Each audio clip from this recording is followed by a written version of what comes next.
Merci de nous rejoindre dans cette émission Entretien. Bienvenue parmi nous pour ce nouveau numéro qui reçoit Hervé Moulumba. Hervé Moulumba, bienvenue parmi nous.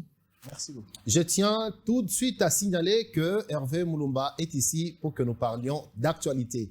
Et l'actualité, vous le savez, c'est entre autres ces mouvements, cette zone de perturbation, zone de turbulence qui sévit au niveau du parti présidentiel UDPS, Union pour la démocratie et le progrès social, et Hervé Moulumba, et conseiller en communication du secrétaire général Augustin Kabouya. Et c'est à ce titre surtout que nous avons tenu à vous recevoir pour que nous puissions en parler. Il y a trop de zones d'ombre sur ce qui se passe à l'UDPS.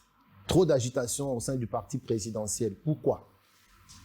Oui, l'UDPS a fait face à une fronde menée par certains cadres du parti.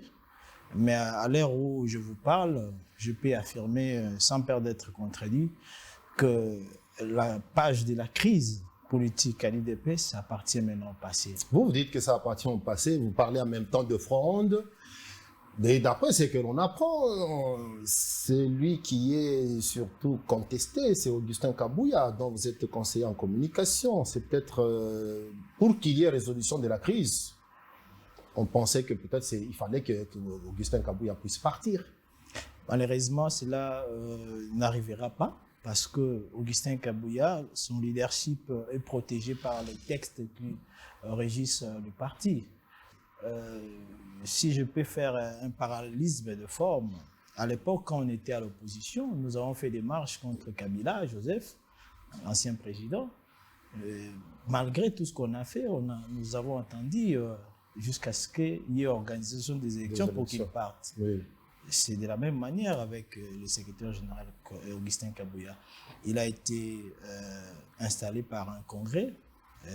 Si vous voulez le faire partir, et c'est aussi par un congrès. Alors, vous voulez nous dire que voilà, parce que parmi ceux que réclament ceux qui ne veulent plus d'Augustin Kabouya, qu'on organise vite un congrès pour que l'on puisse changer les dirigeants à la tête de l'UDPS. Vous êtes aussi d'accord pour cela?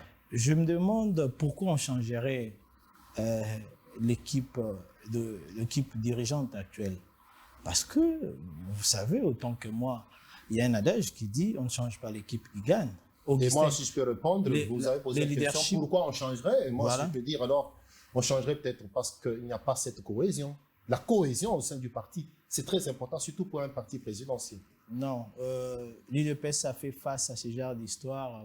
Si vous lisez l'histoire du parti de l'UDPS, vous allez vous rendre compte même, Papa Tshisekedi a fait face à ce genre d'histoire. Et si je vous dis que parmi ces frondaires, il y a également ceux-là qui ont, même à l'époque, désavoué Papa Tshisekedi. Mais on n'a pas vu quand même cette fronde nous mener jusqu'à des actes qui ont touché même le siège du parti. Ils sont descendus sur place, ils ont même bloqué. Avez-vous connu UDPS Belchika? C'était pratiquement l'UDPS divisé en deux, mais du vivant de Etienne Tshisekedi. C'est-à-dire que nous avons passé des moments de trahison, beaucoup de trahison, tout ça. Aujourd'hui, ce que vous voyez là, c'est une conséquence de la mauvaise foi. Permettez-moi de vous relater un peu l'histoire autour de l'actuel leadership autour du secrétaire général. Nous avons 3 dates importantes. La première date, c'est janvier 2022. Kabound doit partir. La CDP s'est réunie, la CDP qui est la Convention démocratique du parti, s'est réunie, constate l'auto-exclusion de Jean-Marc Kabound et élève le secrétaire général comme... Qui statutairement parlant, devait occuper ce poste à l'intérim. Non. Je vous relate, vous pouvez me laisser quelques minutes seulement. Allez-y. La CDP élève le secrétaire général comme à ce même poste. C'était une façon de couper les cordons lié à l'ex-président AI Jean-Marc Kabound. Première date. C'était pas pour combler le vide. Bon, ça va, je vous laisse. Pas du tout, parce que le président national jusqu'à ce moment-là, c'était toujours le président Félix Tshisekedi, actuellement président de la République démocratique. Qui, dans l'indisponibilité, justement, voilà, d'assurer ses fonctions. Qui avait donné l'intérim à Jean-Marc Kabound. Jusque-là, on n'avait pas encore... C'était le vide de cet intérim là-bas qui avait été constaté. On a désigné statutairement parlant Augustin Kabouya. Jusque-là, on n'avait pas encore réglé les cas de l'intérim parce que c'est lui qui a assumé l'intérim était parti. Là, je parle d'abord du poste du secrétaire général. Oui, puisqu'il faut reconnaître qu'à l'IDPS, nous avons le président national, la présidence du parti, il y a notamment le président national et le secrétaire général. Le secrétaire général a des missions, des attributions qui sont contenues dans nos statuts. Le président national aussi en a. Très bien. OK. Très bien. Donc, Kabound part, déjà, vous voyez, il se pose un problème d'intérim. Puisque là, même la CDP était incapable de combler ça. Donc, ça veut dire que on élève le secrétaire général comme secrétaire général. Une façon seulement de couper ses cordons ombilicaux parce qu'il a été nommé par le président Jean-Marc Kabound. Maintenant, la CDP devait se réunir pour lui consacrer, pour lui donner cette force-là. Il sera élevé secrétaire général. Là, nous sommes en janvier 2022. Une année après, janvier 2023, la CDP va se réunir encore à Kisanto. Cette fois-là, on s'est dit, bon, je vous ai dit qu'il y a déjà un vide qui devait assumer l'intérim du président national. La CDP va prendre deux résolutions. La première, on désigne M. Félix Tshisekedi comme candidat président du parti. La deuxième, on renforce le pouvoir du secrétaire général. En quelque sorte, on prend les attributions du président national contenues à l'article 23 des statuts, on le donne à Augustin. À ce moment-là, Augustin Kabouya est capable de rester en justice, d'engager l'IDPS vis-à-vis des tiers. C'est à ce titre qu'il a représenté le parti à la Cour constitutionnelle lors des contentieux électoraux. Ce n'est pas fini. Troisième date. On s'est dit, parce que vous savez, comme dans toutes les organisations politiques à travers le monde, les congrès est l'instance suprême d'un parti politique. Si on s'est limité avec ces histoires de CDP, on s'est rencontrés face à la loi. Raison pour laquelle, en 2023 toujours, cette fois-là, au mois d'août, les congrès vont se réunir en Gandayana. Les congressistes vont prendre une seule résolution avec 4 articles. Le premier article, on renouvelle le mandat du président national qui a été président national en 2018, mais après 5 ans, il fallait un congrès extraordinaire. On renouvelle le mandat du président national, M. Félix Tshisekedi. Deuxièmement, on fait de M. Félix Tshisekedi haute autorité de référence du parti. Et troisièmement, on désigne M. Félix Tshisekedi candidat président du parti. Et quatrièmement, on donne des missions spécifiques au secrétaire général. On lui dit, monsieur, vous voyez les 3 résolutions qu'on a prises ici, mettez ça en application. Deuxièmement, organisez très vite un congrès ordinaire pour réviser les textes qui régissent les partis. Parce qu'on considère que ces textes sont devenus vieux. Date de 1982. Ces textes ont été élaborés dans un contexte d'opposition. Voilà, il faut mise à jour parce que le parti est aujourd'hui au pouvoir. Et troisièmement, on va maintenant prendre toujours les attributions du président national. Contenues à l'article 23, on va les donner à Augustin Kabouya qui va, c'est lui qui va engager les partis vis-à-vis des tiers, faire des listes électorales.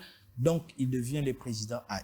Comme c'est un homme humble, en sortant de ces congrès, il n'a jamais parlé de ces fonctions-là. Mais c'est tout ce qu'il assumait comme acte. Ce sont des attributions liées au président national. Quand il signe une liste électorale, ce n'est plus le secrétaire général. Dans la résolution du Congrès. Voilà. Donc, nous sommes gérés par ces résolutions-là. Tout le monde doit se conformer à ces résolutions. Raison pour laquelle je me demande, qu'est-ce qu'on reproche seulement? Et puis, 2023, août 2023, nous sommes dans un contexte électoral. Et Augustin Kabouya a des missions vraiment très spécifiques. Il doit ramener la moisson à l'UDPS. Et vous avez vu, aujourd'hui, après les élections, nous remportons 150 députés. Et là, vous dites, c'est l'équipe qui gagne. Voilà. 150 députés, 40 sénateurs, plusieurs députés provinciaux, etc. Et cette victoire, vous l'attribuez à l'équipe qui a dirigé l'UDPS ou bien c'est une victoire pour toute l'UDPS? Pour toute l'UDPS. Mais à la tête, il y avait un manager. Lorsque c'est la personne de Kabouya à qui on a donné la confiance, commence à créer problème, la solution ne serait-elle pas de privilégier l'UDPS plutôt que Augustin Kabouya? Donc, vous voulez un congrès après... c'est peut-être parmi les revendications. Lorsque, bon, voilà, vous êtes un membre de parti politique, vous êtes un combattant de longue date, j'espère. Oui. Ça fait longtemps que vous êtes à l'UDPS et dans la politique. Exactement. Et lorsqu'il y a malaise au sein d'un parti politique présidentiel de surcroît, ne pensez-vous pas qu'il faudrait qu'on puisse résoudre le problème? C'est là où je demanderais au cadre militant de l'UDPS d'échanger des fusils de Paul. Le parti n'est plus un parti d'opposition, c'est un parti au pouvoir. Il faut aussi nos comportements reflètent. Il faudrait peut-être, d'après vous, qu'on puisse opter pour un juridisme, même si dans les faits, les choses ne marchent pas, puisque vous avez un grand groupe des jeunes, que dirige notamment Jekobea, qui n'est pas d'accord avec Augustin Kabouya. Politiquement et juridiquement, ces gens-là vont tomber. Je vais vous faire... l'UDPS peut tenir sans ce groupe le groupe de Teni Longondo, le groupe de Jekobea. Avant de venir là, je vais vous faire quand même cette analyse. Le président Tshisekedi nomme Mama Tuluka Premier ministre. Et ensuite, le Premier ministre propose des noms de ministres au président et le président nomme les ministres qui sont redevables à Mama Tuluka. Mais un bon matin, une frange de ces ministres se regroupent et vont dire que nous retirons la confiance à Mama Tuluka. Est-ce que cela peut passer? Non. C'est le cas. Pas du tout, parce que je pense que les cas peuvent se ressembler, mais sans être... Mais justement, l'UDPS c'est géré, c'est comme un gouvernement. Le gouvernement, les chefs du gouvernement, c'est Augustin Kabouya. Mais la confiance lui a été donnée par l'UDPS qui peut la lui arracher. Non, je pense que si on se réfère à une histoire récente de Jean-Marc Abound, Jean-Marc Abound était entré en disgrâce avec les chefs de l'État, raison pour laquelle son départ a été... Non. Le parti aussi lui a retiré la Mais c'est après qu'il est entré en disgrâce avec les chefs de l'État, parce que le chef d'État jusqu'à... C'est le parti qui a constaté cette disgrâce et puis le parti lui a arraché la confiance. Jean-Marc Abound s'est rendu dans les réseaux sociaux pour démissionner. Vous vous souvenez encore de cette histoire? Mais il s'était rétracté. Hein? Il s'était rétracté. Non. Les gens ont considéré ce qu'il avait fait. Et ensuite, il y a eu déjà une mésentente avec le chef de l'État, qui est le chef du parti. La raison pour laquelle ça c'est vous qui le dites. Le chef de l'État lui-même ne s'est jamais prononcé. Son départ a été accéléré. Son départ a été accéléré. Je pense que c'est aussi peut-être la même chose que nous sommes en train de vivre. L'UDPS, apparemment, Augustin Kabouya n'est pas très voulu. Peut-être il y a les tests qui peuvent encore justifier qu'il soit encore là, mais au moment où je vous parle, dans les faits, au moment où nous voyons vraiment des contingents, des rassemblements ici à Kinshasa contre Augustin Kabouya. Mais vous n'avez pas vu le message de soutien? Au moment où je vous parle, à l'UDPS, il y a un grand rassemblement organisé par les 4 présidents fédéraux du parti. Et vous allez vous rendre compte qu'il y a une mobilisation tous azimuts, parce qu'ils vont prendre position. Au lieu de la légalité et la légitimité. Il n'y a pas moins peut-être, voilà. Mais un parti politique... Vous avez dit que Augustin Kabouya, c'est quelqu'un qui est vraiment humble. Alors s'il est humble, pourquoi ne pas carrément aller vers ceux-là, ou bien les inviter? Parce qu'on les connaît. Les gens qui ne veulent pas de lui, on les connaît. Parce que nous sommes informés qu'il y a une campagne de déstabilisation du parti. Pourquoi cela? Vous allez peut-être vous interroger un peu. Pourquoi cela intervient juste après qu'on ait vécu le coup d'État avec ce fameux Malanga, et le coup d'État manqué avec ce fameux Malanga. Maintenant, on veut déstabiliser le parti. Il y a un rapport. Parce que moi aussi, je me pose cette question. Il y a une campagne de déstabilisation. Je vous ai dit ici, pour faire partir un dirigeant, vous devez quand même faire un tableau comparatif. Si vous prenez Jean-Marc Aboun 2018, 32 députés nationaux, Augustin Kabouya 2023, vous avez 150 députés. Il n'y a pas match. Il n'y a pas match. Ce sont des considérations partisanes. Et puis, cela intervient après la publication du gouvernement. Ce sont des frustrations. L'UDPS n'avait que 7 postes ministériels. Comment donner à tout ce monde? Je vous prends au mot, ce sont des frustrations, vous dites. Des frustrations. C'est-à-dire que Jean-Marc Aboun, c'est quand même un chef de file du parti au pouvoir. Parce que le président de la République a manifesté clairement. Augustin Kabouya, vous avez dit Jean-Marc. Excusez-moi, c'était vraiment un lapsus. Oui. Augustin Kabouya, c'est quand même un grand chef de file au sein du parti au pouvoir, l'UDPS. Le président de la République, Félix Tshisekedi, c'est déjà en quelque sorte retiré des affaires du parti parce qu'il s'occupe de tout le pays. Voilà. Lorsque vous évoquez des frustrations, ça veut dire que Augustin Kabouya a quand même cette difficulté à gérer ses frustrations. Non, pas du tout. Vous savez, il manque de flair. Ou bien c'est quelqu'un qui n'est pas consensuel. Les gens confondent l'UDPS à un parti-État. Nous sommes partenaires de l'État. En ce sens, j'avais beaucoup expliqué ça aussi dans d'autres médias. Si, dans un cadre politique, nous avons notre quota au niveau du parti, nous envoyons nos délégués. Nous ne pouvons pas prendre tout. D'autant plus que nous avons aussi des partenaires politiques avec qui nous travaillons dans le cadre de l'Union sacrée. C'est le second mandat du chef de l'État. Il n'y a que 2 institutions qui ont été installées. Vous avez les gouvernements, avec 7 membres que nous avons là-bas. Vous avez l'Assemblée nationale. D'ailleurs, vous savez bien que le secrétaire général Augustin Kabouya a été potentiel candidat pour le poste de premier vice-président de l'Assemblée nationale. Il s'est retiré pour se concentrer au rôle du sentinelle du parti et c'est le professeur Tshilombaye qui a été positionné de ce côté. Dites-moi, de ces 7 ministres ou professeur Tshilombaye, qui est soit le frère biologique ou le frère de l'église de M. Augustin Kabouya. Donc, d'après vous, il y a certains nous avons membres positionné de l'UDPS qui ne sont pas prêts au sacrifice. Oui, mais il faut... Est-ce qu'on adhère à un parti politique pour trouver de l'emploi? Non, on adhère à un parti politique pour un idéal.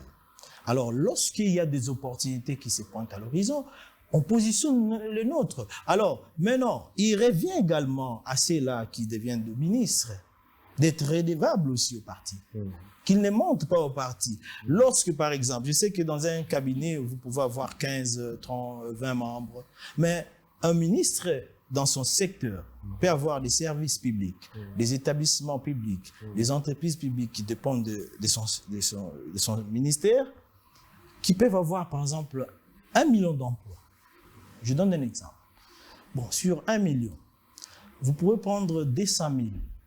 Vous donnez à l'UDPS le 800 000, vous donnez au Congolais, parce que l'UDPS au pouvoir ne peut pas seulement donner des emplois aux combattants. L'UDPS va donner l'emploi aux Congolais, dans l'ensemble du peuple congolais, au sein duquel il y a le membre du parti. Ah, voilà. Il faut que les gens arrivent à comprendre cela. Et le problème de gestion des frustrations, des frustrations justement, est-ce que... On dit aussi que Augustin Kabouya, il est trop plein, imbu de lui-même. Paraît-il que depuis qu'il a eu les pleins pouvoirs que vous avez évoqués, là, il ne décroche même pas les appels téléphoniques des membres du parti. Les membres du parti. Je vous ai dit ici. J'espère quand même que vous l'avez aussi appris. Non, oui. Mais il est devenu inaccessible. Non, c'est faux. Vous savez que monsieur... Il n'est pas très réceptif par rapport au conseil. Vous savez que... Donc, il s'est positionné comme la référence ultime. Vous savez que M. Augustin Kabouya passe beaucoup de temps à recevoir les gens, même dans son bureau de travail à la permanence ou dans son bureau privé. Des fois, nous quittons ces bureaux-là vers 2 heures. Il reçoit qui? Ce sont toujours des membres du parti. Ce sont ces ministres. Mais ceux qui se sont révoltés, ils l'ont dit. On a vu sur la place publique, ils ont parlé devant les médias, devant les réseaux sociaux. Ils ont dit Augustin Kabouya ne reçoit même plus les membres de l'UDPS. Non, c'est faux. Il ne décroche même pas les appels. C'est faux. Heureusement que en tant que conseiller en communication, je reçois tous les rapports, jeux de photos, jeux de vidéos. Si vous voulez que je mette ça à la place publique, je le ferai. Mais moi, je ne suis pas comme ceux-là qui pensent que les affaires internes du parti peuvent se régler. Oui, sur la place publique ou bien dans les réseaux sociaux. Voilà. Je reviens encore à cette histoire des frustrations. C'est parce que c'est ça même la clé. Puisqu'il y a eu même le cas, la manière dont Augustin Kabouya s'est adressé aux combattants qui sont dans le Grand Katanga. Ils avaient été frustrés. Apparemment, il n'a pas ce souci-là de chercher à se faire comprendre. Quand vous parlez du Haut-Katanga, j'ai quand même couvert les audiences qui ont concouru au choix du leadership qui gère le Haut-Katanga aujourd'hui. Il était question de mettre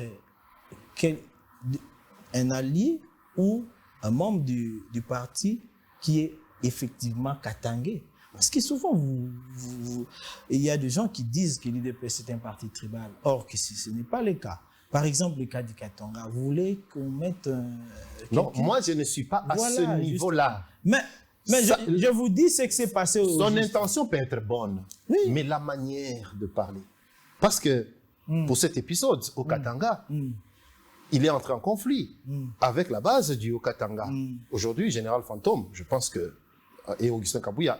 Tout ce monde-là que vous citez là. Mais hier, c'était l'épisode de Haut-Katanga. Aujourd'hui, Géco Béa, qui est un pion aussi de l'UDPS, on doit le reconnaître. Mais qui n'a pas de responsabilité au sein du parti. Aujourd'hui, c'est Géco Béa, Étienne Longondo, ce sont des grandes figures. Géco Béa, tout comme Étienne Longondo, n'ont plus de responsabilité au sein du parti. D'où ma question. Pourquoi tant de frustrations? Je ne suis pas malheureusement leur porte-parole, mais je vous dis ici que cette crise appartient au passé. Mais selon mes informations, nous allons encore vivre les pires. Mais est-ce que vous ne pensez pas que vous mettez même le chef de l'État mal à l'aise? Lui qui s'est déjà détaché du parti pour s'occuper de la nation, maintenant il est obligé de régler les problèmes du parti. Non. On apprend même que le chef de l'État est Géco Béa. Je ne sais pas, peut-être vous pouvez nous le confirmer ou le contredire. C'est-à-dire qu'en ce moment, ce que le secrétaire général a fait, il a tendu la main. À qui? Aux frondaires. C'est là qui ont organisé cette fronde. Est-ce qu'il a posé un pas sincère? Oui, parce que parce que juste là, quand on entend ces interventions, on sent quand même cette dose. Il a publié un communiqué, son récent communiqué. Vous allez voir qu'il tend la main. Parce qu'on considère que le moment n'est pas bien choisi. Nous devons soutenir les chefs d'État à faire face aux problèmes sociaux des Congolais, surtout qu'il y a encore de la guerre à l'est de la RDC, et vous, parti présidentiel, vous êtes en conflit, vous vous donnez un spectacle. Effectivement. On peut assimiler ça à de la trahison. Le secrétaire général a compris les jets, et puis il a tendu les mains. Mais on ne s'assemble qu'avec ceux qui veulent s'assembler. L'UDPS, ce n'est pas la première fois qu'on connaît ce départ. Vous connaissez quand même... Non, aujourd'hui, on ne parle pas trop de départ. On parle du malaise au sein de l'UDPS. On parle de crise. Chibala, mais cette crise doit être résolue autour d'une table. Il faut que les gens viennent dire en face au secrétaire général ce qu'ils lui reprochent. Peut-être c'est sur base des manipulations, des intox, que ces gens-là se sont rebellés. Donc rien de griefs. Mais la plupart rien de tous ces griefs qui lui sont reprochés ne peut. On peut aller greffe par greffe. Je vous ai cité par exemple une personnalité imbue d'elle-même, une personnalité qui n'est pas très ouverte aux membres du parti. Je vous ai dit que c'était totalement faux. Toutes les décisions qu'il prend, ce sont des décisions qui ne font que léser. En ce qui concerne nos délégués au gouvernement ou dans d'autres postes étatiques, nous avons mis en place, le secrétaire général a mis en place une commission de gestion des ambitions où tout ce monde-là a été là à l'intérieur. Parce que le problème, c'est que tout le monde... Et quel est le rôle de cette commission de gestion des ambitions? C'est-à-dire que enregistrer le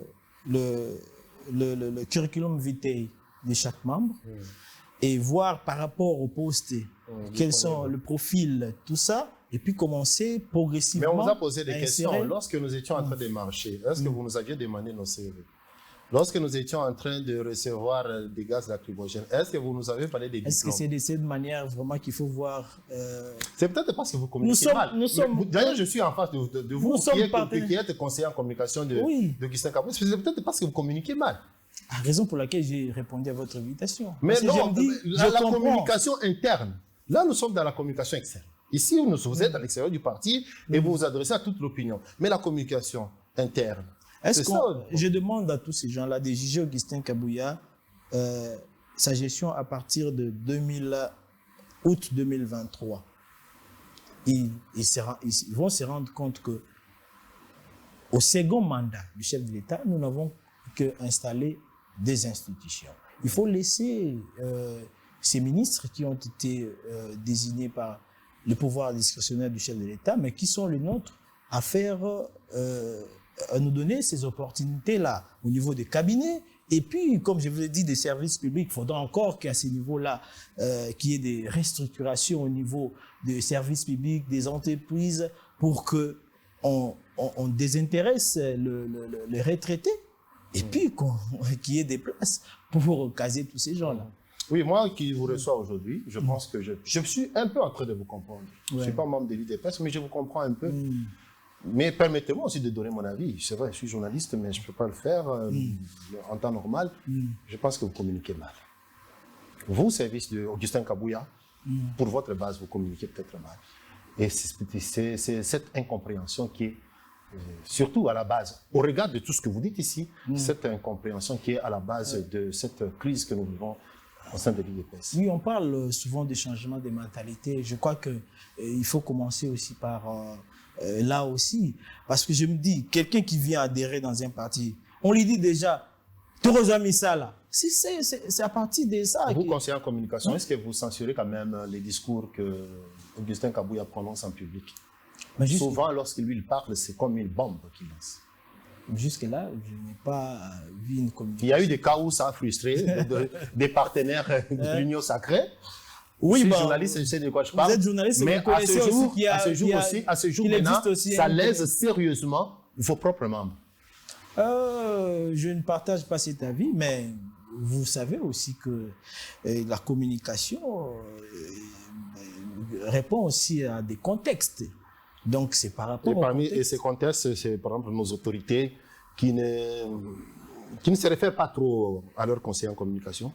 Je pense que M. Augustin Kabouya nous consulte. Il vous consulte. Pour toutes ces... Donc, vous voulez dire que vous endossez également toutes les communications, toutes les sorties médiatiques d'Augustin Kabouya. Effectivement, je pense que ce sont des communications très bien ficelées et qui n'ont rien à voir avec ce que les gens disent. Et même le choc que cela provoque, quelque part, c'est fait exprès. Ici, je suis en face d'un collègue. Ben bon, vous savez que la communication des chocs n'est pas interdite. Lorsqu'il y a des contextes un peu troubles, vous pouvez recourir à ça pour...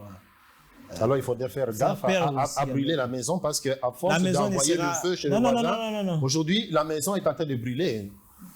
On était à -1 au siège de l'UDPS. Non. Je pense que tous ces gens, ne soyez pas étonnés lorsque vous verrez Eteni Longondo, Jeko Béa. Très bien. Et où voyez tous ces secrétaires nationaux-là?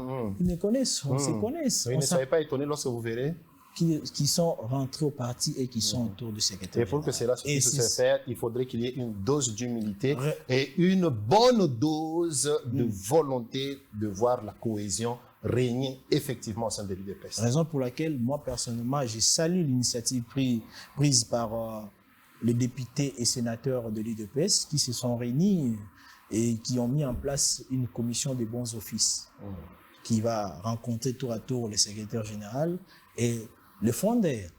Et je pense que à partir d'aujourd'hui, tout ce que vous verrez comme déclaration, il faut prendre ça dans les comptes de monter les enchères pour avoir une place de choix dans les négociations. Mais pour l'instant, nous observons une attitude d'humilité, comme vous avez dit, et je pense que cette commission-là réussira. Et ce qu'il faut faire, je crois que les fondateurs sont quand même des humains. Ils sont animés par l'instinct de survie. Ils se disent peut-être que, est-ce que quand on va rentrer chez Augustin Kabouya, il n'y aura pas de représailles? Est-ce que nous leur disons que nous sommes frères? Ce qui s'est passé est passé.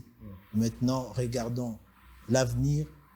Soyons ensemble pour soutenir les chefs de l'État. Voilà, vous êtes optimiste. Je pense que c'est un bon message. Ce sont ces genres de messages que nous voudrions bien entendre. Oui. Mais voilà, il y a encore une petite question. Oui. On parlerait déjà de la succession même d'Augustin Kabouya. Et on évoque un nom d'ailleurs d'un des membres de la famille du président Tshisekedi. C'est quel nom? Bon, c'est un Tshisekedi. Nous sommes en démocratie, il y a la liberté d'expression. Vous pouvez. Moi, je vous ai dit que je répondrai à toutes les questions que vous allez poser. Bon, est-ce que c'est vrai que Maman Marthe, Maman Marthe, elle est qui? Autorité morale, personne morale ou qui au sein de l'UDPS? C'est l'une des fondatrices. Voilà, elle assume ce rôle. Maman Marthe, paraît-il que ne serait pas non plus d'accord à ce que Augustin Kabouya puisse continuer comme secrétaire général. Ne vous fiez pas à ce qui se passe dans les réseaux sociaux. Bon, nous vous posons la question. Oui. Parce que vous êtes... Parce que ces gens-là, quand ils viennent, ils vous disent président lobby. Maintenant, on s'est dit, les présidents ont seulement leur numéro, il n'a pas nos numéros communs. Et ils vont même dire, Maman Marthe a dit 48 heures. Et les 48 heures, combien de 48 heures se sont écoulées? Donc, pour dire que même cette histoire-là d'un membre de la famille qui aurait été désigné, c'est faux, c'est faux. Je crois que c'est le sénateur Roger Tshisekedi. Non, c'est faux. Je vous confirme que c'est faux et archi faux. Mais pourquoi est-ce que la rumeur accourt sans s'interrompre? C'est peut-être parce que nous nous sommes quand même habitués à voir Maman Marthe intervenir lorsqu'on sent que la maison est en train de prendre feu, lorsqu'il ne fût qu'une petite étincelle. Mais pour ce cas, elle est tranquille. Non, on n'a pas vu recevoir. Elle a reçu tour à tour le fondeur et puis le secrétaire général. Elle a prodigué des conseils. Ces conseils-là n'allaient pas dans le sens de faire partir le secrétaire général qui est protégé par les statuts et règlements intérieurs du parti. Et le secrétaire général... Ceux qui veulent devenir secrétaire général... Qu'est-ce que lui, il vous a dit? Vous êtes son conseiller en communication. Le secrétaire général, quand il a été reçu par Maman Marthe, qu'est-ce que lui, il a dit? Je vous ai dit qu'elle a prodigué des conseils qui sont allés dans le sens du respect des statuts du parti. Et à la cohésion, à l'unité. Le respect des statuts du parti, ça veut dire que voilà, on s'en tient à ce que les dernières résolutions du Congrès ont arrêté. Donc, Augustin Kabouya, c'est lui qui est là et qui y reste. Qui reste. Et ceux qui veulent devenir secrétaire général du parti, ceux qui veulent devenir président national du parti, parce qu'on ne va pas dans un congrès pour chasser un secrétaire général. On va dans un congrès pour désigner un nouveau président du parti. Veulent-ils mettre à l'écart le président Tshisekedi? C'est la question qu'il faut poser à ces gens. Et c'est la question que nous vous posons. C'est vous peut-être qui devez nous donner cette réponse.